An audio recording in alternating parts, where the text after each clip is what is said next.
What was 10 years ago? What's the first thing that comes to your mind? There's a before and after.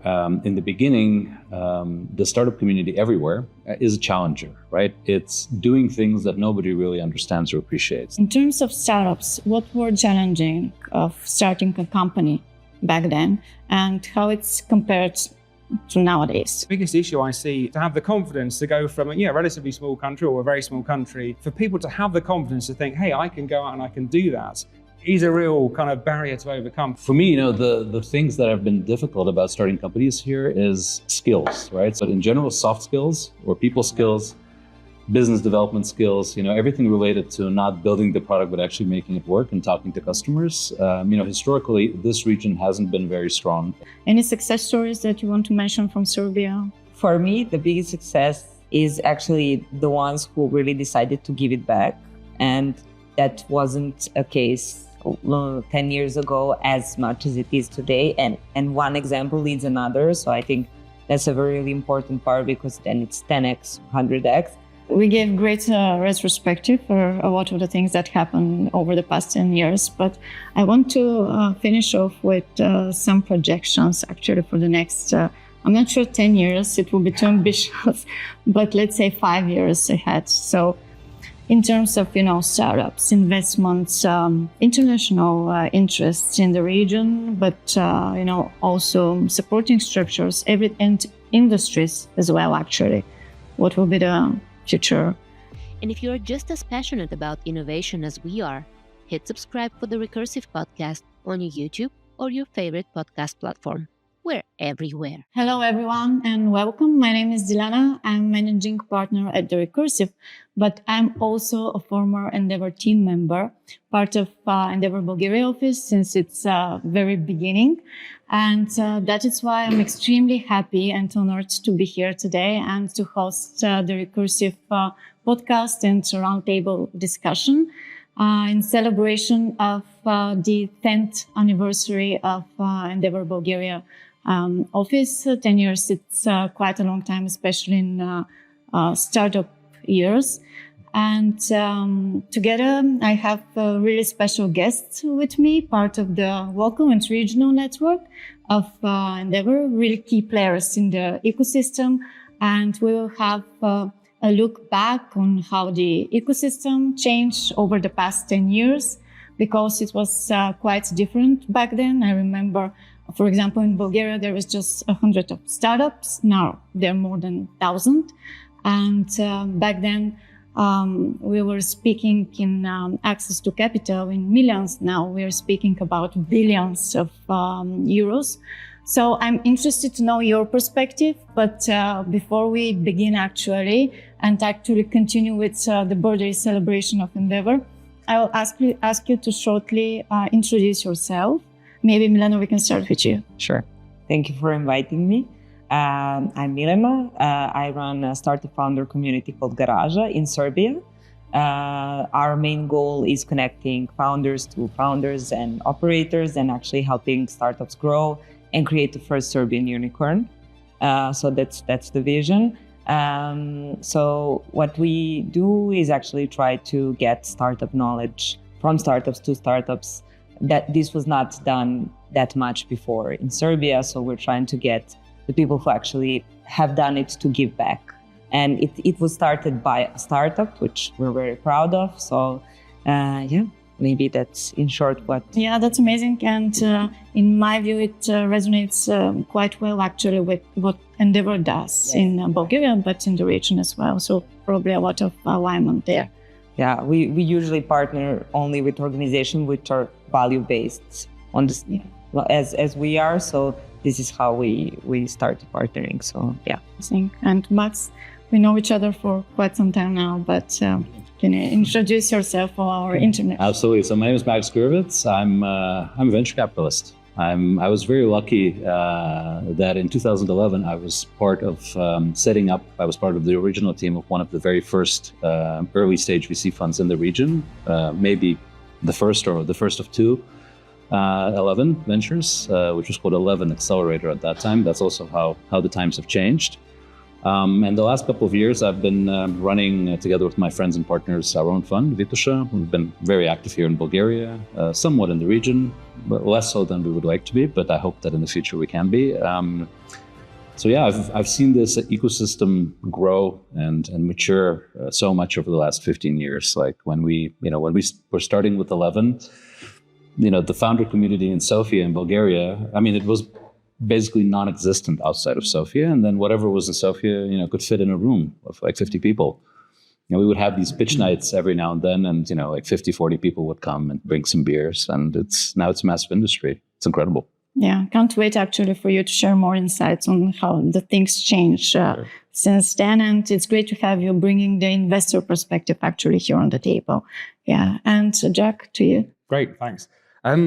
So yeah, a pleasure to be here, of course, as well. I'm the CEO and founder of Native Teams. Native Teams is, I guess we're a scale-up startup now, based primarily in Skopje, but actually we have team members and offices throughout the region, Bulgaria, Serbia, Croatia, Albania, as well as Macedonia. So I think we have quite a good context of the wider region as well.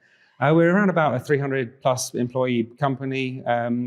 We've seen a lot of growth over the last 5 years since we started the business. But actually, personally, I've been involved in the region for some bit longer. I think when we were doing the introduction just now, I was thinking, well, when did I start to operate in the region? That was back in 2008. I founded a startup in Skopje called InPlayer, which actually I exited in 2013. It finally sold to a US company, I think about a year or so ago. So I guess I've been here for some time, and it's been a pleasure to really see the ecosystem evolve for sure. What was 10 years ago? What's the first thing that comes to your mind? Well, I wouldn't say a brightest memory, but I'd say pretty rudimentary, to be honest with you, 10 years ago, I think from an ecosystem perspective.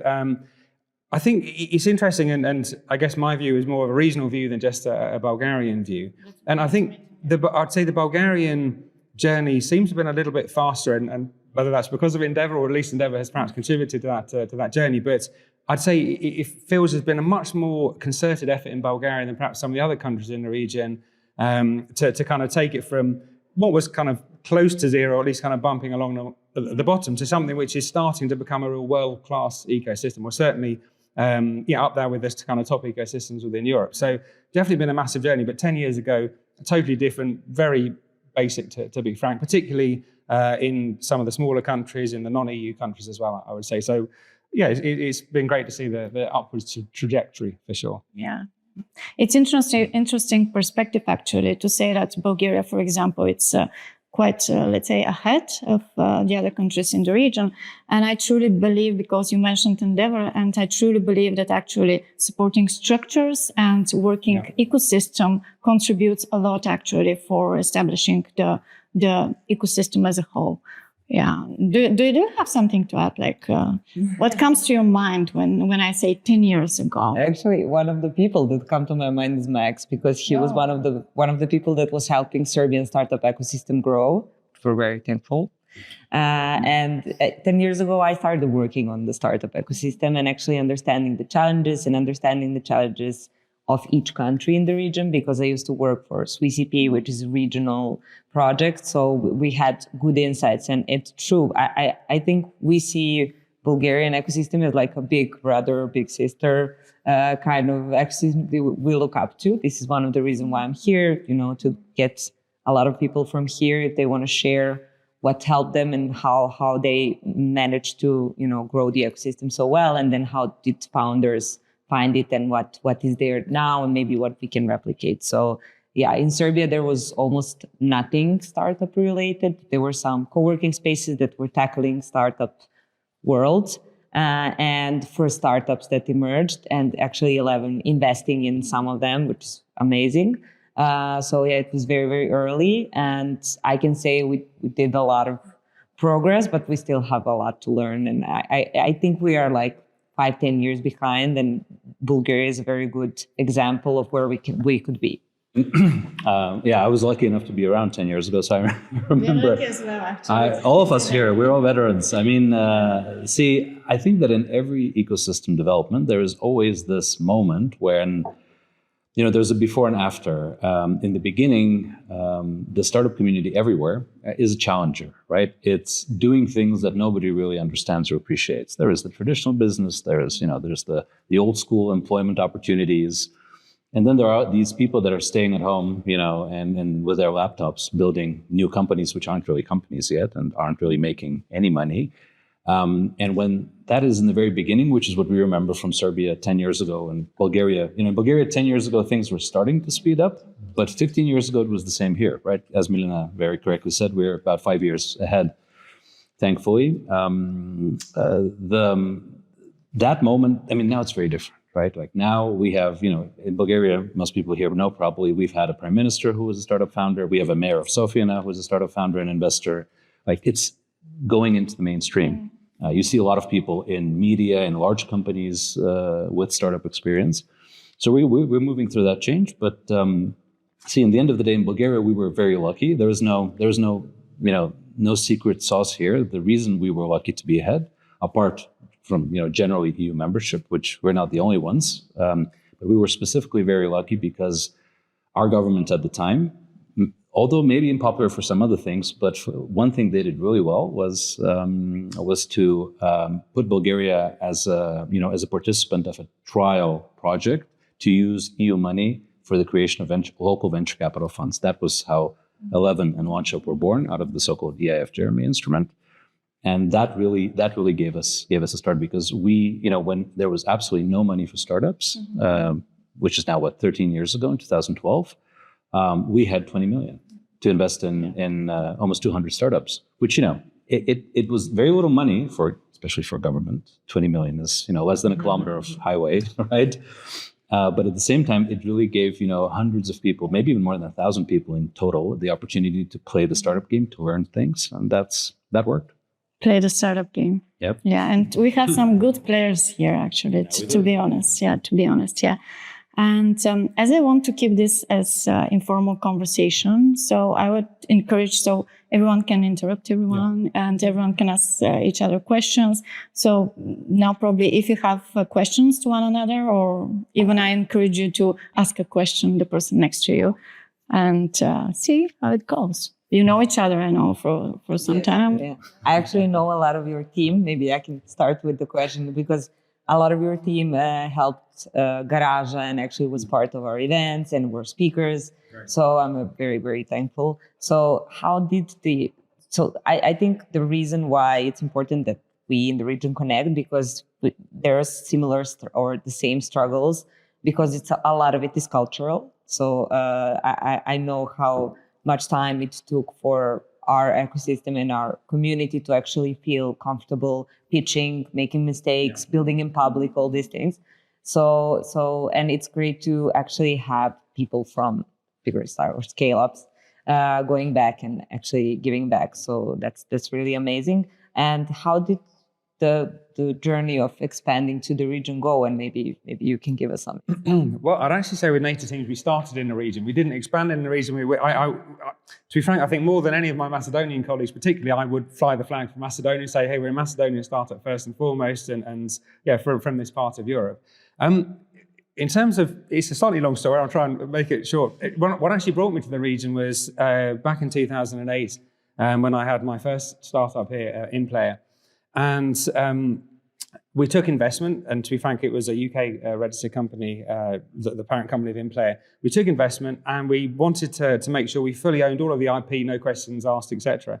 And actually, the original developers I'd used for the MVP of the InPlayer product were based in Belarus, and thankfully, for sure, as things have turned out, foreigners couldn't own a Belarusian company back then. So I needed to figure out, well, how do we kind of build a team? And I'd worked with some great guys in Bitola, a small town in Macedonia. And so actually then I thought, well, let's try with these guys. Let's try and build a dev team around them. And then that led us to building a team of around about 40 people in Skopje, something along those lines. After exiting InPlayer 2013, took a few years to figure out, well, what next? And actually then when I did figure out kind of what next, or at least started to get back on the horse and figure out the journey for that, my network was here in the Balkans, and really that's kind of where where I founded the company. My co-founder's a Macedonian, as you know, but also it was a case of naturally expanding beyond Macedonia as well. So Macedonia is, it is pretty tiny in terms of the kind of tech sector within Skopje particularly, which is where most of it is pretty small. So I naturally felt, well, look, actually, let's kind of try and see how can we harness other talent that has the same kind of cultural background and all the rest of it. So that actually led us to Belgrade, and that led us to Zagreb. And to be frank, Tirana was a little bit longer in the gestation. There's definitely been more of a cultural journey to go on to really bring that part of the Western Balkans into the company. But it's really worked out well. And for sure, we built a much stronger company by actually harnessing, I think, the strengths of the region. And we really are very regional. Our investors, primary investors, are 11 here in Sofia. We've also taken investment to almost an equal measure from Phil Rouge Capital in Croatia as well. So yeah, it's been a real regional story, to be honest.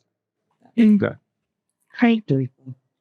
Okay, so let's give a little comparison now. For example, back then 10 years ago, or you can pick a period like 15 years ago. In terms of startups, what were the biggest challenging of starting a company back then, and how it's compared to nowadays? Which were the barriers in starting a company? Yeah. And sorry, the biggest issue I see, and this is, I guess, speaking a little bit as an outsider looking in, although I feel kind of slightly an honorary citizen now, if nothing more.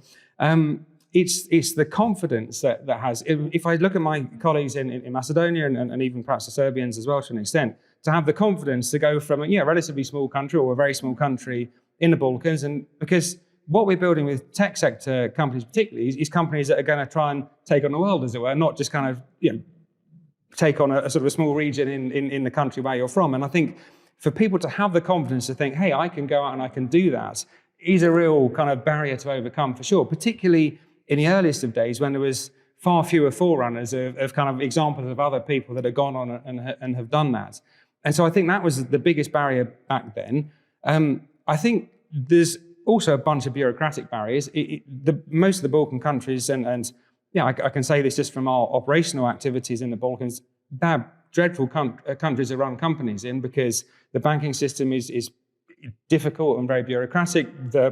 The state is very bureaucratic. There's not much that's kind of in favor. There's not the kind of massive R&D tax credits that you get, let's say, in the UK or the US or what have you. So there's still a bunch of things stacked against people's opportunity. But at least I think people are beginning to have the confidence to think, hey, you know what, we can really play on that global stage.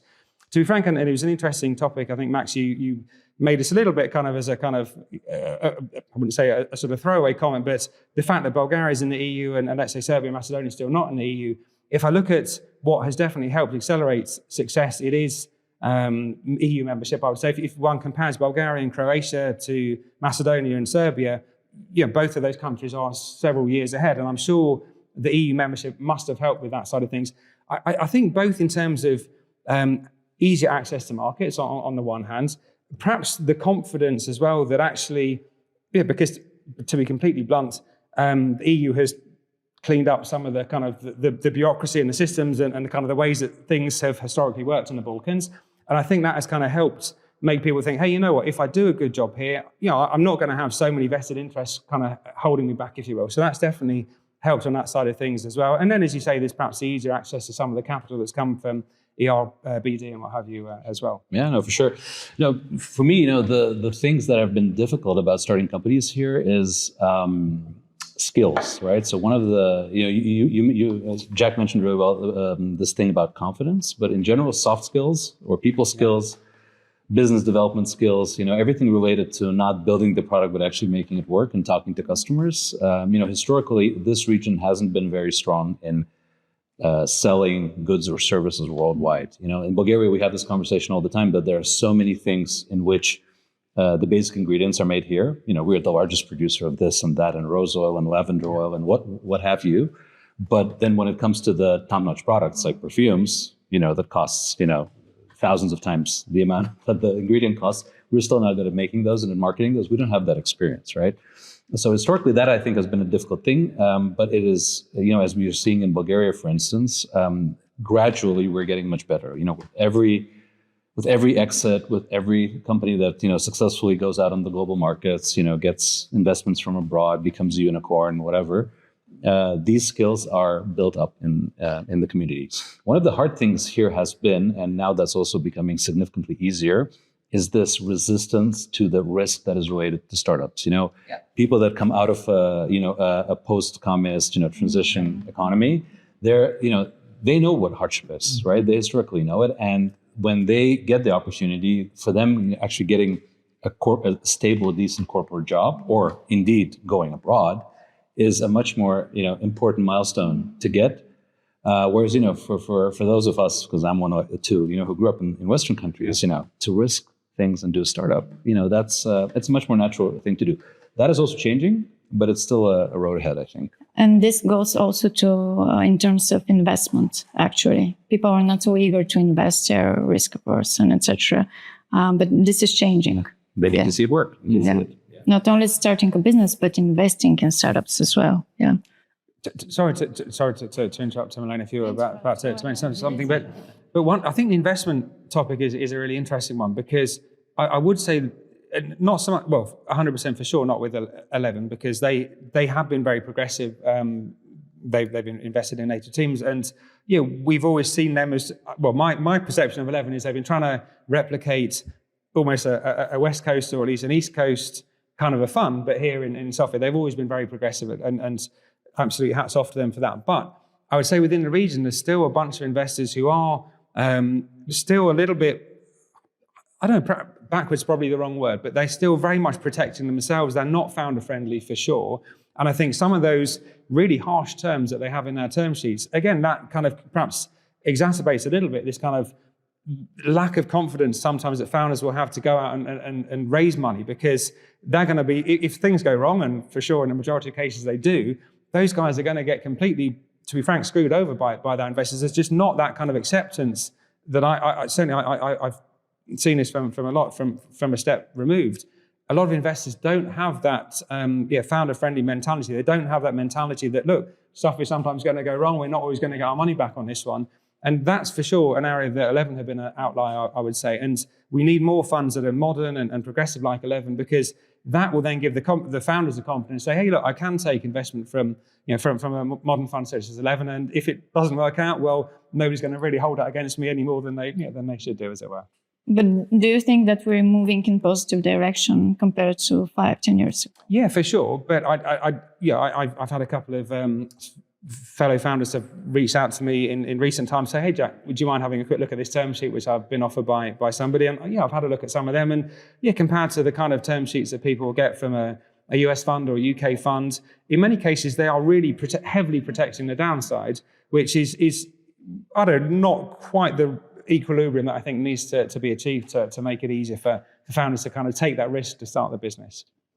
What's your investor perspective on that? I mean, he's talking about me, right? I'm just kidding. I'm just kidding. We never had that conversation.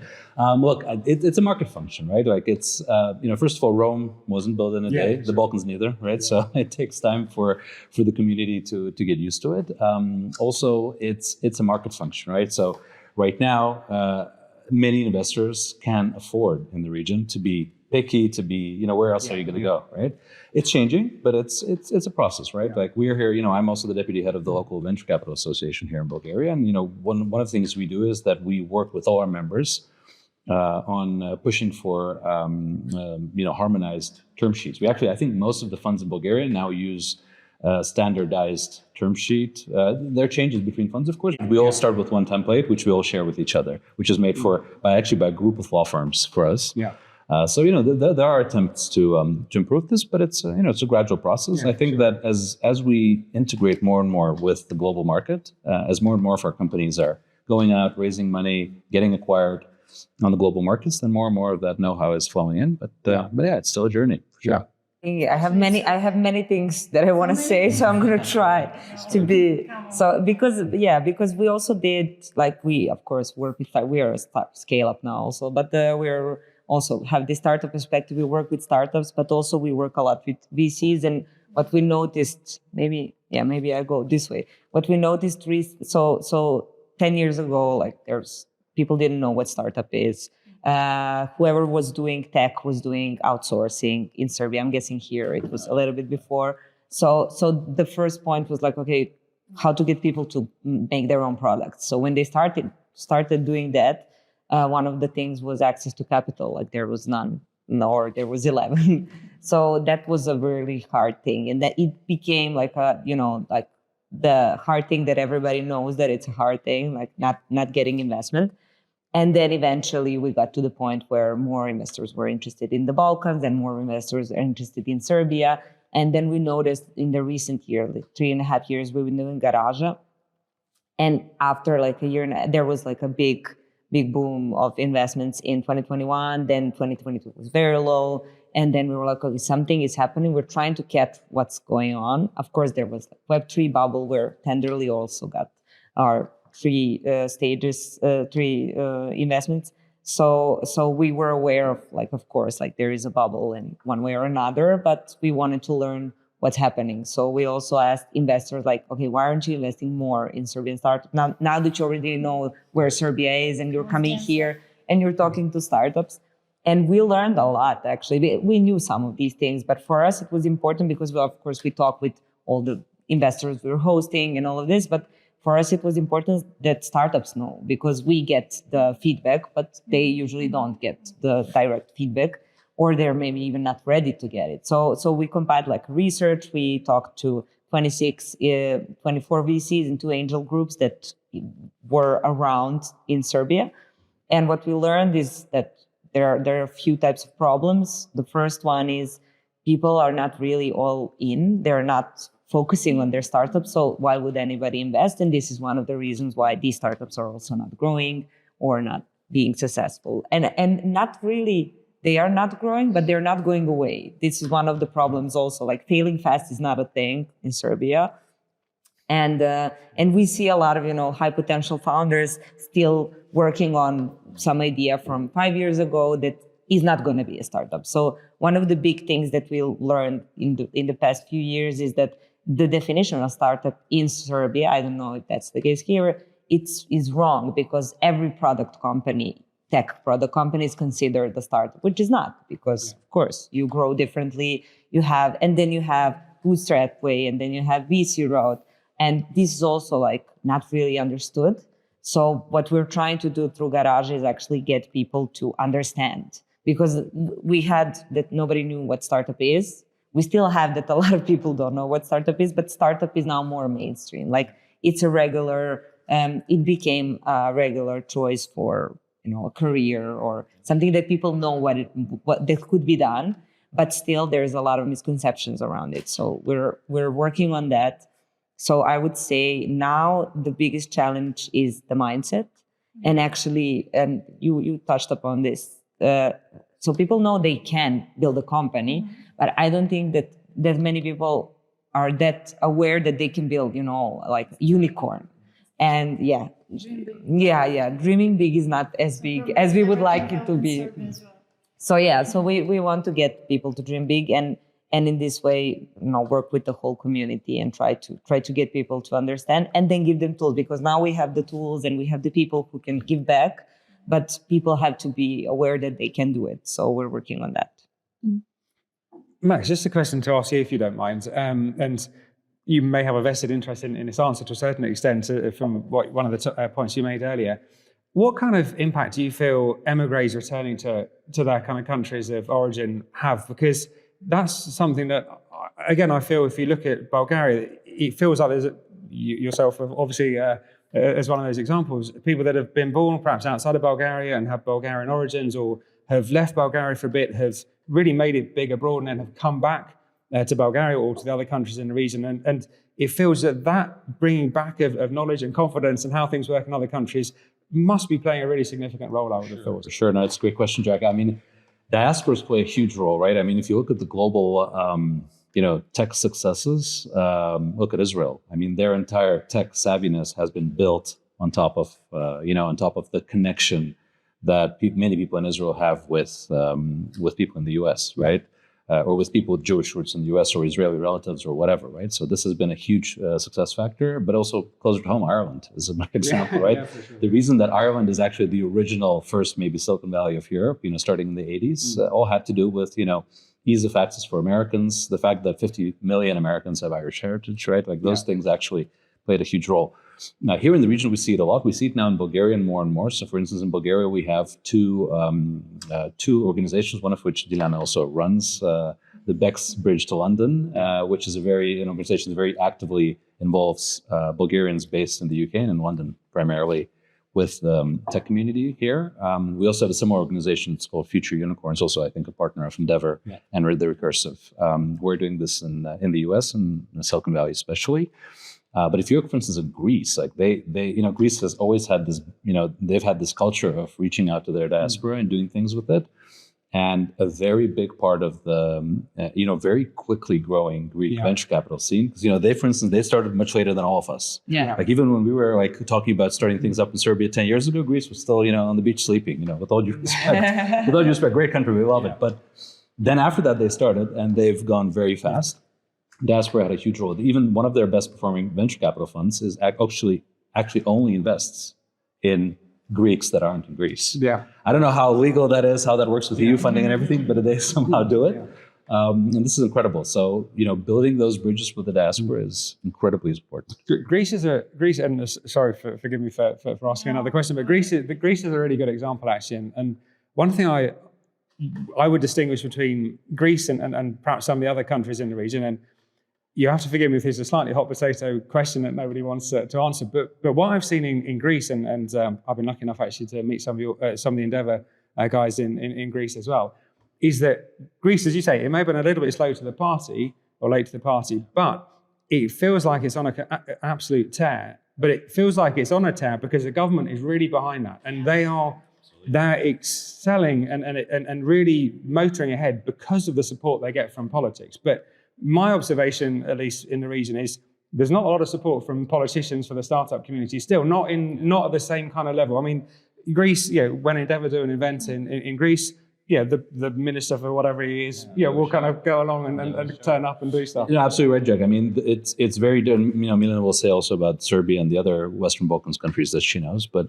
it really depends. Like, government is not a bad thing, If you look at it, every single tech community anywhere in the world, first and foremost in the United States, started with government, basically making it a priority and putting in the money. It's been done differently. Way back when Silicon Valley started, it wasn't VC funds. It was basically government contracting and tenders, that actually started Silicon Valley, right, for the defense and space industries. It's super important for the government to play a foundational role. You see this in many other ecosystems that are now growing very fast, like Korea, like UAE, for instance. And again, back to our story, Bulgaria was lucky with the government that we had. Again, not a perfect one, but one thing that did really well was to put the incentives in place for the tech community to start. So the more it's done, the better. Yeah.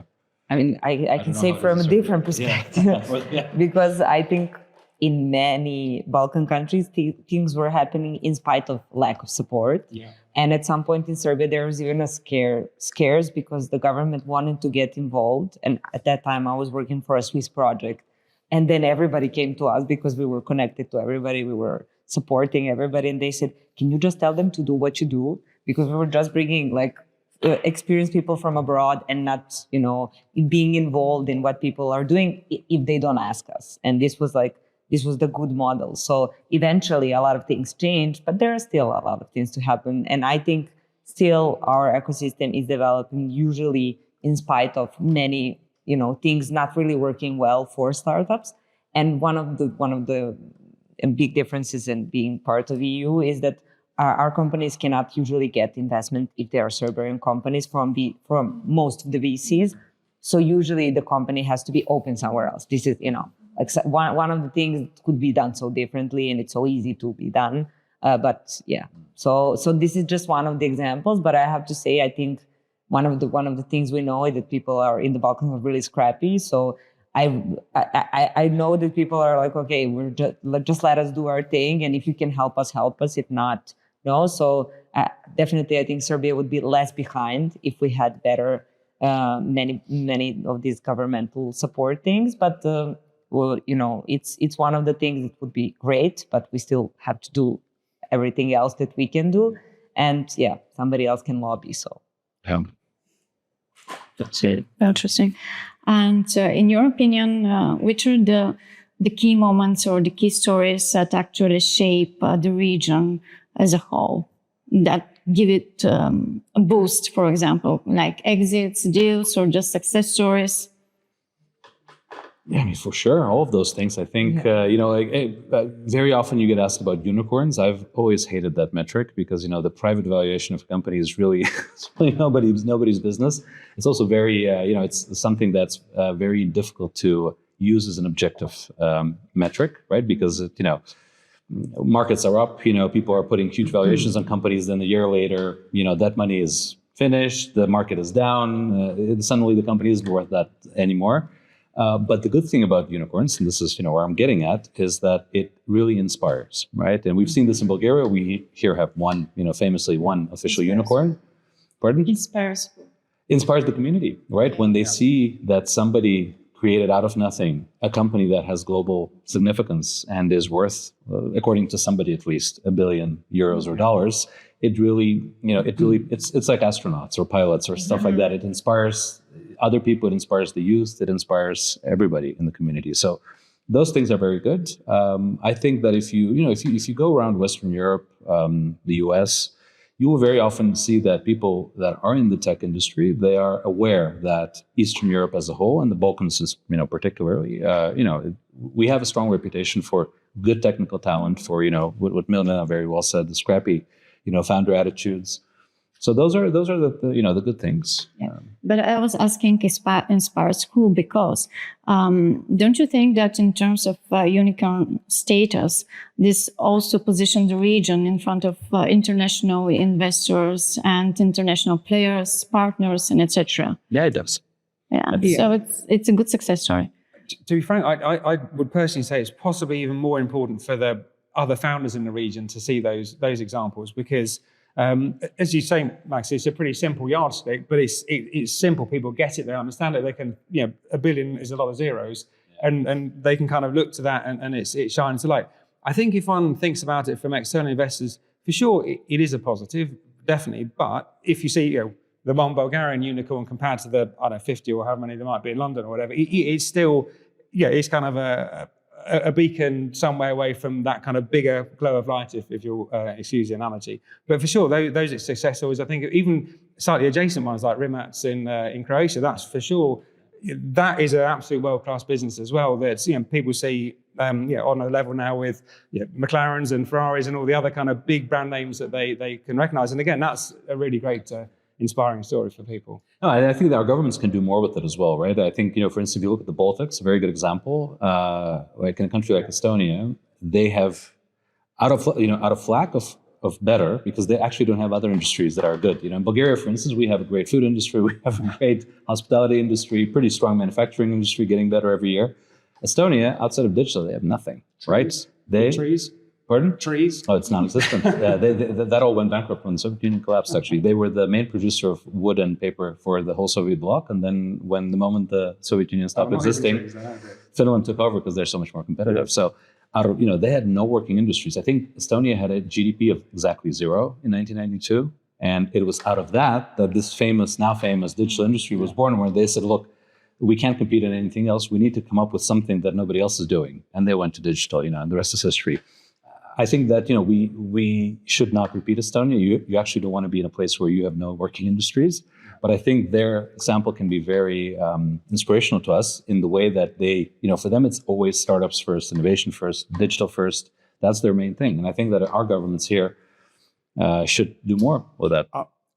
So sorry to interrupt. I literally don't think, Max, that it would be possible and again, this is not meant to be a kind of a cultural generalization, but one thing I've realized with our business, we operate in 85 countries or something. Yeah, people are different in different regions, and I don't think it'd be physically possible to replicate the Baltic type attitude with the Balkan type attitude for sure. People in the Balkans would always be thinking, "What's the angle here?" Or I'm not so sure about this transparency thing. What's going on with this? Yeah. Anyway. Yeah. Can you share a few success stories, in your opinion, from the region that shaped the region, the name of the region? Come on, your favorite. You can share from Bulgaria, actually. Yeah, I mean, look, in terms of specific companies, I think there are so many. I mean, I think that, starting from, obviously the Unicorn, I think has done a lot of good in Bulgaria and abroad for making the brand Payhawk, obviously. And it's an Endeavor company, I think, or is it? Yeah, it's an Endeavor company. Even some smaller ones.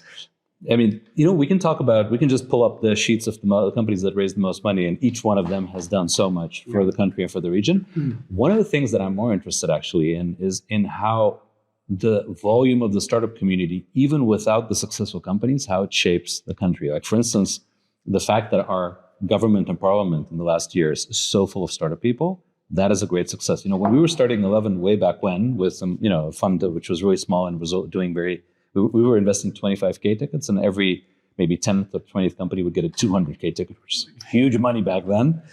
But I remember very well, one of the metrics we thought about a lot was how all the companies that don't become successful, how they actually shape society. And today, if you walk around Sofia, you will see so many small, medium-sized businesses, absolutely not startups, that are actually founded by people who had a startup at some point and were funded. You will see, again, political parties and political offices full of people that did startups. You will see so many corporations in Bulgaria with employees that have been in startups and that are implementing that startup knowledge. That is actually, maybe not as shiny and not as, quotey, maybe, but it's actually a very strong indicator, I think, of success. So in the end of the day, those 100 or so startups, I think we had 120 in 11 in the very first fund. How many of them became successful? I don't know, 1 or 0. But so many people actually went on and did great things, including successful companies. I love that. How do you measure success, actually? And even if a company, it's not as successful in doing a big exit as it's supposed to go on the path, it's not a failure because they have their spot in the ecosystem and among the other players. Exactly. Great. Any success stories that you want to mention from Serbia? Yeah, I'm thinking some outliers. I mean, for me, the biggest success, as we are talking about, how do you measure, is actually the ones who really decided to give it back, and that wasn't a case 10 years ago as much as it is today. And one example leads another. So I think that's a very really important part because then it's 10x, 100x. I'm thinking one of the first startups in Serbia, Fishing Booker. It's a marketplace for people who want to go fishing. It's amazing what they have accomplished with bootstrapping. And what I really like about them is like their transparency, the culture that they're building, high ownership culture that they're building. And now we have more people coming out, working in other startups, starting companies, which is amazing. Balkan is part of many Garaza events and in general, very open to share. So that's for me. Also Nordeus in top 11. Yes. I think that's a Serbian company. I remember very well the first times I was coming to Belgrade in 2011. When those guys, they were sort of getting successful, but still very small, and they were always super involved, giving back. Yeah. Those are the, here obviously Telerik played a huge role in Bulgaria. The company itself, by today's standards, wasn't even that huge and successful, but the start that they gave to the ecosystem was massive. It started everything. Yeah. I think Endeavor has this bubbles that actually visualize how the impact is transferred to another company, etc. It's amazing. And besides native teams, some other success stories from the region. Obviously, this is one. Do you like the To be fair, we don't see. I guess particularly in Macedonia, there's not so many scale-ups. Even to be frank, Hey Reach are kind of starting to get some great traction going as a kind of classic example of a scale-up. One of the and this is not a successful startup as such, and I'm afraid I can't even remember the lady's name, but the Albanian lady who has really been pivotal to OpenAI's development and who everybody wants to pay. I forget her name, but even that, to kind of open the eyes of, in this particular case, Albania and Albanians to, hey, Albanians can make it really big in the tech sector. Now, I would say the Albanian tech sector is way behind even Macedonia and Serbia, for sure. But actually, those kind of success stories, even if they're overseas at this point in time, hopefully that starts to kind of come back and even if it's kind of a role model to start with, perhaps some of that success kind of begins to come back to Albania in that tech sector rather than perhaps some of their other exports. And I think that could be really, really beneficial and a bit of a light in that side of the Balkans, for sure. And how these success stories actually change the perspective from international investors looking at the region right now. it has changed first, but I think it changed. And to what else we need actually to change? Money is very, they always say that money doesn't smell. Money also doesn't care. It will always go there where there's opportunity. That's one of the things that I've always tried to warn everybody about, because, when ecosystems aren't working yet, one of the things you'll hear very often, is because there's no money. True. There has to be money for, in venture capital, there's this famous saying that you're either earning or you're learning. Like, so there has to be learning capital as well. And when I mentioned, how the first 11 fund didn't really create successful companies, but it created so much talent, which then created many successful things, including companies. That learning capital is very necessary. But once you start earning, so once you actually get companies that are successful, money will come, right? So this whole idea is that, but the VCs don't come here because they don't know anything about our country. They will come. Don't you worry. Once they One thing I'd add though on that one, Max, which is why I think the success stories are really important, is there is still a little bit of cynicism about the region from some less educated, less open-minded investors, for sure. I haven't seen it much, but I've definitely seen it a few times. American investors, particularly in a couple of examples, where I've seen where they said, if I put my money into a company that's in Serbia or Croatia or the Balkans, I'm never going to see it again. It's going to end up buying some yachts, and that'll be it. All the time. No, I get approached. I'm Dutch by origin. I get approached by the Dutch embassy here all the time, with the ideas like, what you guys are doing here is so amazing. Let's get Dutch investors to come and do things here. And, we've tried actually. Yeah. And every time I'm back in Holland, I talk to my friends in VC and they're like, I'll come skiing or something. But like work-wise, not really, Yeah. So we still have to do so much to But the success. But if the success stories show that money isn't going to go into a black hole and kind of sponsor a year's worth of rakia and a kafana, then that kind of definitely helps with the confidence, I'd say, from external money. They're just simple prejudice. Yeah, for sure. Okay, so we gave great retrospective for a lot of the things that happened over the past 10 years, but I want to finish off with some projections actually for the next, I'm not sure 10 years, it will be too ambitious, but let's say 5 years ahead. So in terms of, startups, investments, international interests in the region, but, also supporting structures, and industries as well, actually. What will be the future interesting industries? How do you see? Want me to start? Yeah, why don't you start? Yeah. So I can talk about Serbia a little bit more than the region, but I think it's happening soon. Yeah. So hopefully we get the first unicorn, so everybody's aware that it could be done. So we're done with that. Do you have a few potential companies? Unicorns. I mean, there are. You can share them the names so we can. Of course. I mean, Tenderly has been mentioned as, so I don't wanna toot our own horn, but in general, I think that there are a few good companies that are heading there. But I think that's more important for, as Jack, you mentioned, it's more important for the ecosystem than for them. I think because then people will be aware this can be done, and we're going there. And I was actually researching before, and I was like, what makes the ecosystem really explode? And usually it's this, because then people are just like, okay, now we have everything, we can use it because we believe in ourselves.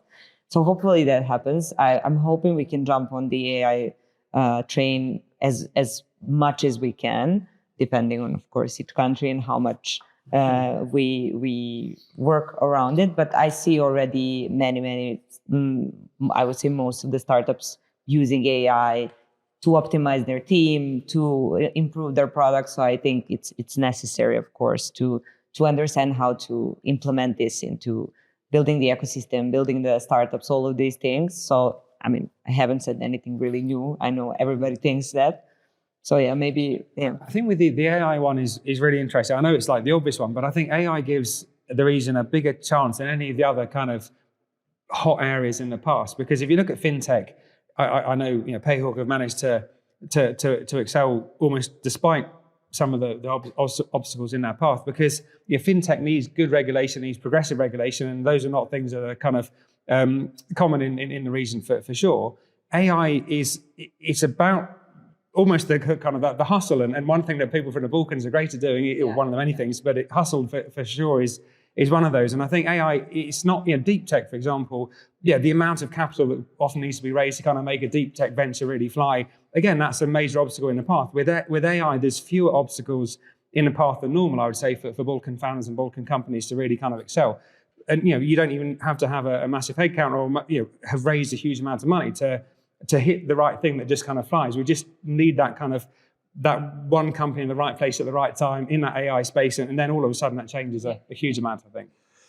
Yeah, if you look at the next 10 years, I think for me there are two things, right? There is the simple good thing which is happening, which is unstoppable, is that this will grow and will probably grow exponentially. It's a product of global growth of tech, and we already have in the Balkans pretty solid progress. Like honestly, you can go. Like I get asked to consult, for instance, governments now in Central Asia, and they're also talented people, but they're light years behind us, right? So we're doing pretty good from that point of view, and I think that we'll see this mainstream commoditization of the startup ecosystem. We'll see this happening more and more. That's a good thing. Another good thing also, there's going to be so much money for startups. Like only in Bulgaria, we're like launching 5 new funds right now. One of them is mine, hopefully launching next month. It will happen also. Like there are big plans for the whole region. There'll be money, there will be work to do and everything. The hard thing is that for me, there are two hard things. So first of all, you guys notice how we always talk about countries. We talk about Serbia, about Bulgaria, but Greece, they have this, but North Macedonia, that. And this has been a topic from the very beginning, we should be so much more acting as a region. And it's hard, right? But one of the problems is EU funding structures, they're country-based, right? There's been talk about cross-border stuff, but it's still very difficult. That's one problem. The second one is that we will need to learn at some point very soon to specialize in things, right? We're not that special. If you look at the Balkans, we're 50 million people. Yeah. Ukraine has almost as much alone, right? And they are very good because of what's happening in tech, right? So we will need to find core competences, and just like cities in Europe are centers of excellence, either for AI or for design or for other, for quantum computing or whatever, we will need that in the Balkans. Yeah, but Max, if there's one thing I've learned from working in a region for 15 or nearly 20 years or whatever it is I wouldn't kind of keep waiting for the kind of cross-country collaboration to happen, because there's so many generations of nationalism and kind of country. I'm so privileged to have the view from all of my colleagues in all the different countries. And everyone has a different version of history. Everyone is kind of taught to kind of think, if the Bulgarians have done this to us and the Croatians that and the Serbians this, I don't know, to kind of wait for that kind of to be overcome. I don't, if I can, because we're working on that actively, and maybe I can share some impressions.